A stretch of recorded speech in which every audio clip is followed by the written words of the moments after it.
प्यारे विद्यार्थियों, आप सभी का स्वागत है। आज का हमारा जो वीडियो है, हमारी जो कक्षा है वो कक्षा 12 हिंदी अनिवार्य राजस्थान माध्यमिक शिक्षा बोर्ड के विद्यार्थियों के लिए है। इसमें हमारी आज के कक्षा में हम पत्र लेखन और पत्र लेखन के अंतर्गत दो बिंदु, एक ज्ञापन और एक अधिसूचना, इन दोनों की बातचीत हम करने वाले हैं। इससे पूर्व हमारी जो कक्षा थी पत्र लेखन की, उसमें हमने इसमें जो इससे पूर्व के जो पत्र थे, जैसे विज्ञप्ति, निविदा, इन पर हमने बात की थी। अर्धशासकीय पत्र 3 हमने पढ़ चुके थे। कक्षा 12 के जो पत्र लेखन का जो बिंदु है उसमें 5 प्रकार के पत्र हैं। उनमें अर्धशासकीय पत्र और निविदा हमने पहले कक्षा में बात की, फिर उसके बाद विज्ञप्ति की बात करी। आज की कक्षा में हम ज्ञापन और अधिसूचना की बात करने वाले हैं और इसके साथ ही आपका ये पत्र लेखन का जो बिंदु है वो पूरा हो जाएगा। इसके बाद आगे अगली कक्षा में हम निबंध और ये सब पढ़ने वाले हैं। तो शुरू करते हैं हमारी आज की कक्षा। पत्र लेखन में सबसे पहले हम आज ज्ञापन पढ़ने वाले हैं। तो देखो क्या होता है ज्ञापन, जानेंगे हम ज्ञापन को। किसी विषय या समस्या पर जनप्रतिनिधियों को या उच्च अधिकारियों को संबोधित कर जो पत्र लिखे जाते हैं उन्हें ज्ञापन कहते हैं। इन पत्रों में अनुरोध का भाव होता है। विद्यार्थियों, आपने कभी सुना भी होगा कि हमने उससे कभी कि मंत्री जी को ज्ञापन दिया, कलेक्टर साहब को ज्ञापन दिया, उपखंड अधिकारी यानी एसडीएम को ज्ञापन दिया। ये सब हम लोग पढ़ते रहते हैं।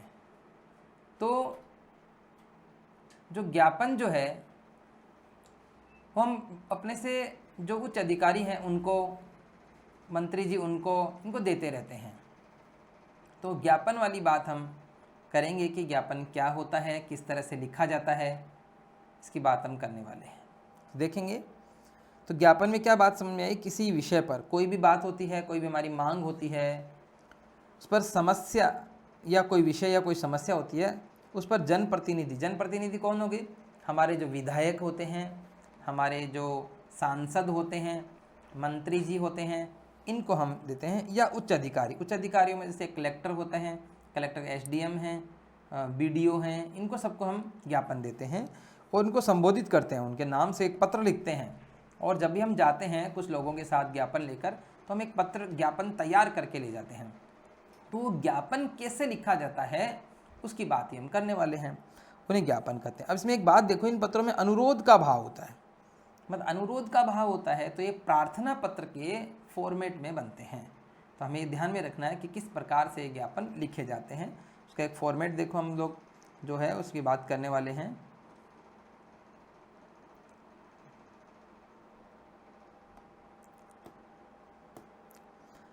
इस तरीके के फॉर्मेट में ज्ञापन लिखा जाता है। देखेंगे आप, पहले हम लिखते हैं सेवा में हम लिखते हैं। इसमें यहाँ पे जो 3 जो लाइनें लिखी हुई हैं, ये 3 लाइनें जिसको हम ज्ञापन लिख रहे हैं, प्रेषिती का मतलब है पाने वाला मतलब प्राप्त करने वाला।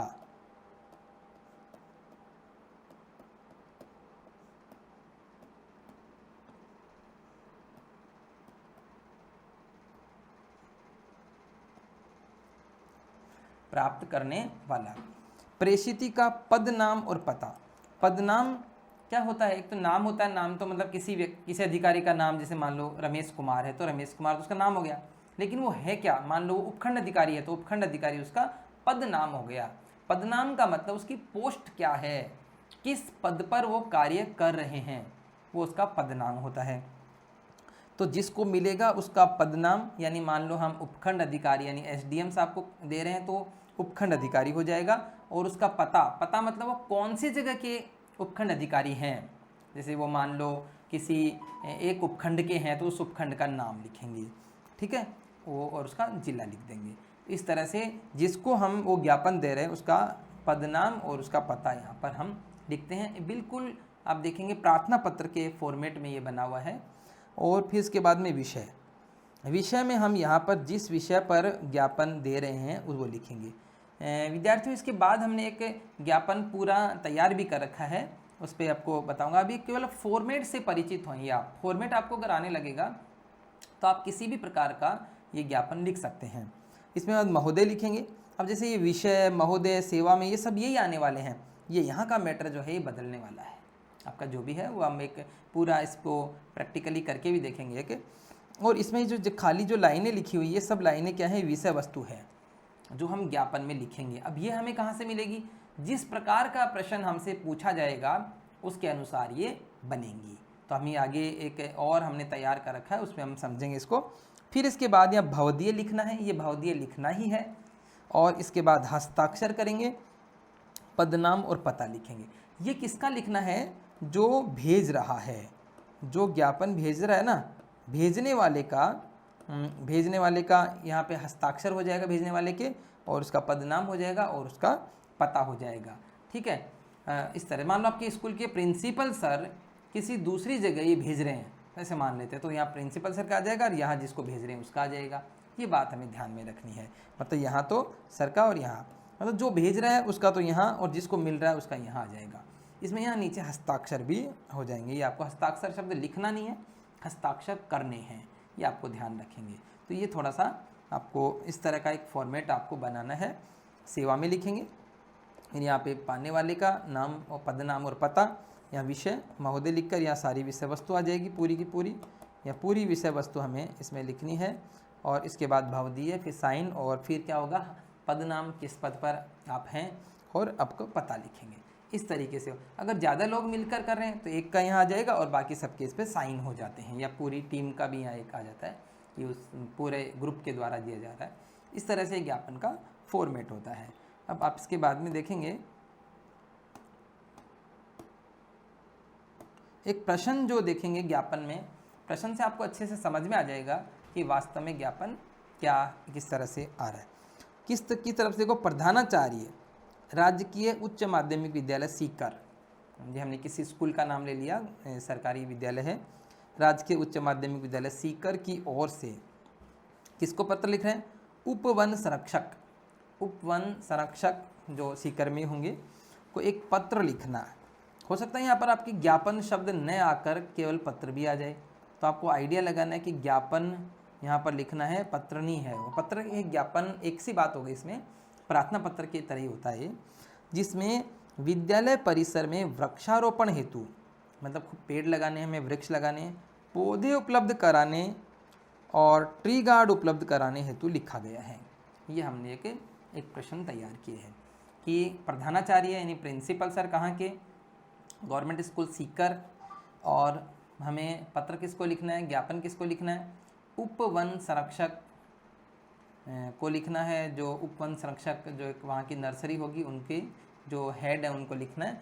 और हमें विद्यालय में वृक्षारोपण करना है तो कुछ तो पौधे चाहिए, और क्या चाहिए दूसरा, हमें उसके ट्री गार्ड चाहिए। इसके लिए हम उनको एक पत्र लिख रहे हैं, यही आपका ज्ञापन। अब देखेंगे ये किस तरह से लिखा है इसको, वो आगे वाले इसमें आप देखेंगे लिखा हुआ, श्रीमान उपवन संरक्षक वन विभाग सीकर, यानी ये क्या हो गया, यहाँ पे ज्ञापन शब्द लिखेंगे। इसके बाद में ये जो जिसको भी यानी प्रेषिती, यानी जिसको भी ये पत्र मिल रहा है उसका हम क्या करेंगे, जिसको भी ये पत्र मिल रहा है ना उसका वो नाम और पदनाम और पता यहाँ पे लिख देंगे। किसको मिलने वाला है, उपवन संरक्षक वन विभाग सीकर को। विषय देखेंगे, विषय जो हम लिख रहे थे इसमें क्या लिखना हो, देखो, विद्यालय परिसर में वृक्षारोपण हेतु पौधे उपलब्ध कराने हेतु, पौधे उपलब्ध करवाने हैं, ये बात हमने लिख दी। महोदय आपको लिखना ही है। अब देखो प्रार्थना पत्र के फॉर्मेट में है, सविनय निवेदन है कि आप थोड़ा इसमें बदलाव भी कर सकते हैं अपनी इच्छा से, ऐसा कोई ज़रूरी नहीं है कि एकदम एक ही रहे। सविनय निवेदन की इस बारिश के मौसम में विद्यालय परिसर में वृक्षारोपण करना है। विद्यालय परिसर में क्या करना है, वृक्षारोपण करना, पौधे लगाने हैं। वृक्षारोपण के लिए पौधे और फिर पौधों की सुरक्षा के लिए कैसे, ट्री गार्ड, और ट्री गार्ड की आवश्यकता है। मैं पौधे तो लगाने हैं, पौधे चाहिए और ट्री गार्ड चाहिए। यदि आप हमारे विद्यालय के लिए पौधे एवं ट्री गार्ड उपलब्ध कराते हैं तो विद्यालय में वृक्षारोपण कार्यक्रम सफल बन सकेगा।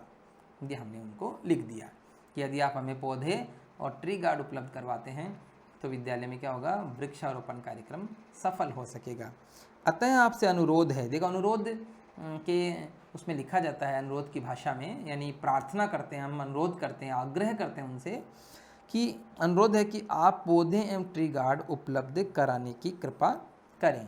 यहाँ पे दिनांक आ जाएगी जिस दिन लिख रहे हैं वो, और यहाँ पे भवदीय लिखकर हस्ताक्षर का है का मतलब हस्ताक्षर करेंगे।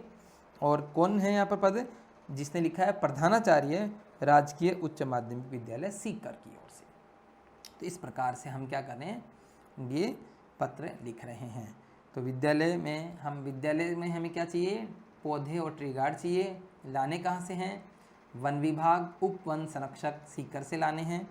तो हमने विषय ले लिया, विद्यालय परिसर में वृक्षारोपण हेतु पौधे उपलब्ध कराने। फिर लिख दिया कि सविनय निवेदन है कि इस बारिश का मौसम में विद्यालय परिसर में हमें वृक्षारोपण करना है, तो हमें पौधे और ट्री गार्ड की आवश्यकता है। यदि आप हमें पौधे और ट्री गार्ड उपलब्ध करवाते हैं तो ये वृक्षारोपण कार्यक्रम सफल हो सकेगा। हर बारिश में ये कार्यक्रम चलता है, वृक्ष पेड़ लगाते हैं। और यदि आप हमें ये ट्री गार्ड और पौधे उपलब्ध कराने की कृपा करें, बस सविनय निवेदन ये लिख दिया। और नीचे हमारा भवदीय लिखकर हस्ताक्षर कर देंगे। फिर पदनाम किसका, जो भेज रहा है, जैसे प्रधानाचार्य राजकीय उच्च माध्यमिक विद्यालय सीकर, और साइड में अब लेफ्ट बाईं तरफ क्या हो जाएगा, दिनांक लिखेंगे हम। तो इस तरह से हमारा ये पत्र लेखन का जो एक आज का प्रारूप हमने पढ़ा, ज्ञापन, तो काफ़ी कुछ समझ में आया होगा कि ज्ञापन क्या होता है। वीडियो को आप बार बार देखकर भी इसको समझ सकते हैं। अगली जो बात करने वाले हूँ, अधिसूचना। पत्र लेखन का ये अंतिम जो 5वां प्रकार जो हमारे 12वीं के कोर्स में है वो है अधिसूचना, वो हम पढ़ने वाले हैं। देखो अधिसूचना क्या होती है, इसके एक बारे में बात कर रहे हैं। तो देखो अधिसूचना के बारे में बात जो लिखी हुई है समझेंगे एक बार। सरकारी आदेश, कोई भी सरकारी आदेश है और कोई नियुक्ति हुई, कोई अवकाश की कोई सूचना है, कोई चेतावनी है सरकार की तरफ से, मतलब अपने को नहीं लें, सरकार की तरफ से, ये सारी चीज़ें, कोई आदेश निकला सरकारी, कोई नियुक्ति हुई, कोई अवकाश, कोई चेतावनी आदि से संबंधित सूचना आम जनता के लिए प्रकाशित की जाती है। मतलब सरकार करती है प्रकाशित आम जनता के लिए, कोई कार्यालय करता है आम जनता के लिए, उसे अधिसूचना कहते हैं। अधिसूचना, अधि का मतलब होता है ऊपर, यानी ऊपर से कोई सूचना आती है, मतलब आप इसे याद करेंगे तो वो अधिसूचना कहलाती है। ठीक है, यानी सरकारी आदेश, नियुक्ति, अवकाश, चेतावनी आदि से संबंधित सूचना जो आम जनता के लिए प्रकाशित की जाती है वो क्या कहलाती है, अधिसूचना कहलाती है।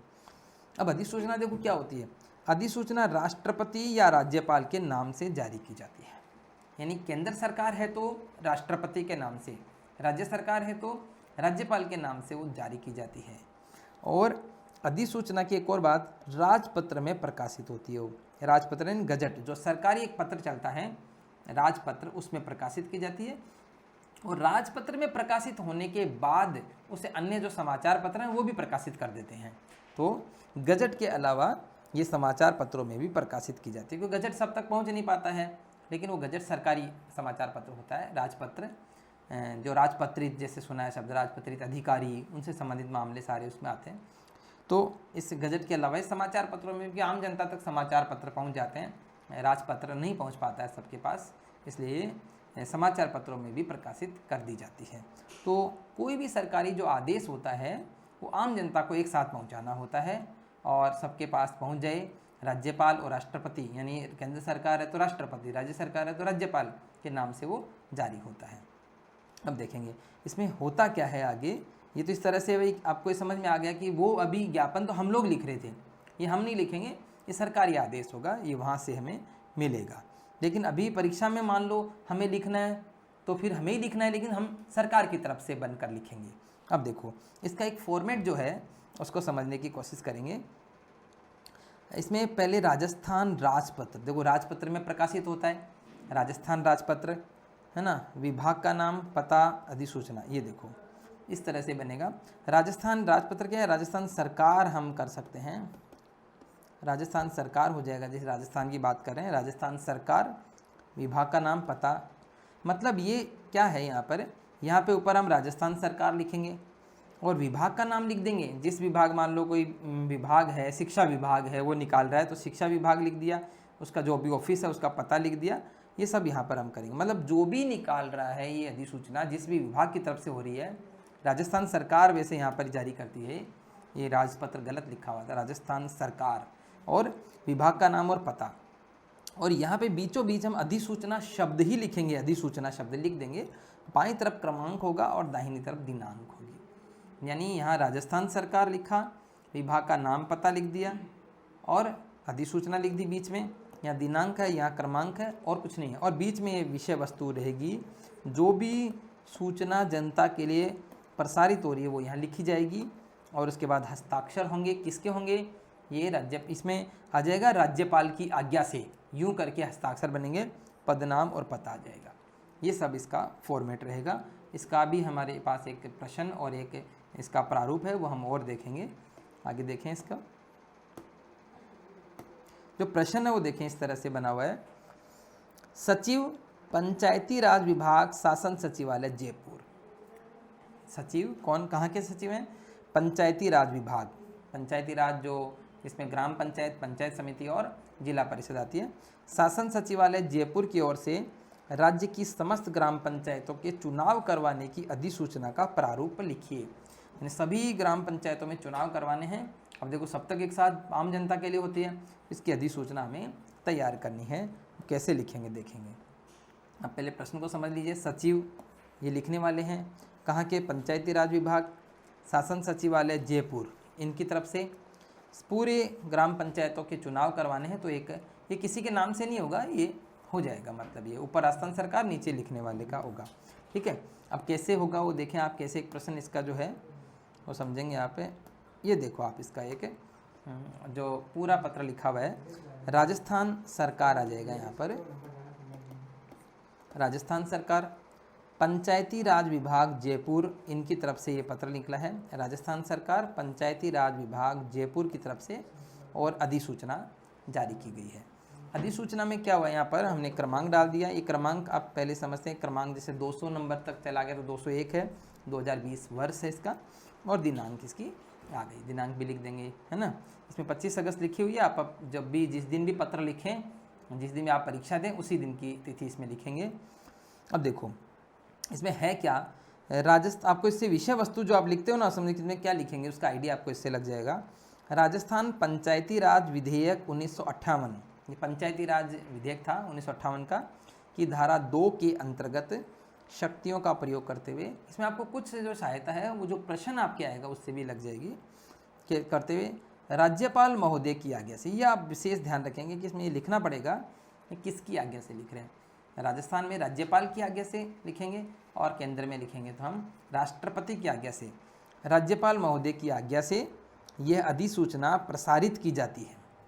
इस तरह से बनाएंगे अपन। ये अगर विधेयक वगैरह हमें याद नहीं हो तो हम सीधा भी लिख सकते हैं कि राज्यपाल महोदय की आज्ञा से अधिसूचना प्रकाशित की जाती है कि दिनांक 25 सितंबर 2020। ये आगे की कोई तिथि हमने ले ली है ना। आप जिस आज परीक्षा लिख रहे हैं, आज परीक्षा दे रहे हैं, तो उसके 5-7-10 दिन बाद की डेट ले सकते हैं, से राज्य में समस्त ग्राम पंचायतों के चुनाव करवाए जाएंगे। ये राज्य की समस्त ग्राम पंचायतों के चुनाव इस तिथि से को करवाए जाएंगे। इनकी आचार संहिता चुनाव की तिथि से 1 सप्ताह पूर्व लागू हो जाएगी। चुनाव की जो तिथि होगी उससे 1 सप्ताह पूर्व ये आचार संहिता लागू हो जाएगी। मतलब ये आप दे सकते हैं, 1 सप्ताह 1 महीना जो भी होता है दे सकते हैं। इस तरह से विषय वस्तु होगी। अब हस्ताक्षर कर देंगे। यहाँ हस्ताक्षर कौन कर रहे हैं, सचिव पंचायती राज विभाग शासन सचिवालय जयपुर लिख रहे हैं तो ये हैं, लेकिन किसकी आज्ञा से लिख रहे हैं, ये राज्यपाल की आज्ञा से। मतलब राज्यपाल, आपको पता है संसदीय शासन व्यवस्था है, राज्यपाल नाममात्र की शक्ति होती है, मुख्य शक्ति किसमें होती है, मुख्यमंत्री और उसकी मंत्रिपरिषद में, तो उनकी तरफ से काम होता है। और ये जो है जो पंचायती राज जो मंत्री होते हैं उनकी तरफ से जारी करवाई जाती है, और ये पंचायती राज का जो सचिव है वो जारी कर देता है। यानी सचिवालय इस तरह से हो गया, लेकिन राज्यपाल की आज्ञा से मतलब ये जारी होता है। तो ये बात आपको ध्यान में रखनी है। कुल मिला के देखो, पहले राजस्थान सरकार जो विभाग कर रहा है वो, और अधिसूचना विभाग उसका नाम और पता, फिर अधिसूचना और क्रमांक और दिनांक। इसके बाद अपना विषय वस्तु की राज्यपाल की आज्ञा से ये काम होने वाला है आगामी, ये है, और इसको इस तरह से करवाया जाएगा कि 25 सितंबर को आम चुनाव होंगे, करवाए जाएंगे, ये सब अधिसूचना, ये आचार संहिता लागू हो जाएगी। ये सब बातें हम इसमें लिखते हैं, फिर हस्ताक्षर कर देते हैं और उसका पदनाम लिख देते हैं जो भेज रहा है उसका, बस और कुछ नहीं, उसका पता लिख देते हैं। ये सब बातें हम किस में करते हैं, अधिसूचना में करते हैं। तो विद्यार्थियों 5 प्रकार के पत्र हैं। अगर हमारी सबसे बड़ी जो समस्या है, हम एक पत्र करते हैं दूसरा भूल जाते हैं। कोशिश करेंगे कि वीडियो को हम बार बार देखेंगे तो हमें बहुत अच्छे से ये सारे समझ में आ जाएंगे। पहले एक पत्र था अर्धशासकीय पत्र, जो होता तो सरकारी पत्र है लेकिन व्यक्तिगत पत्रों की तरह लिखा जाता है। दूसरा हमने पढ़ा था निविदा। निविदा में हम कोई टेंडर जारी करते हैं, कोई सामान बनवाना है या बेचना है या खरीदना है, वो काम उसमें होता है। तीसरा विज्ञप्ति। विज्ञप्ति क्या होती है, जो बहुत सारे लोगों के लिए एक साथ होती है, वो विज्ञप्ति हो गई, विज्ञप्ति जारी करते हैं। और विज्ञप्ति के बाद में एक हमने ज्ञापन, जो बिल्कुल प्रार्थना पत्र की तरह होता है।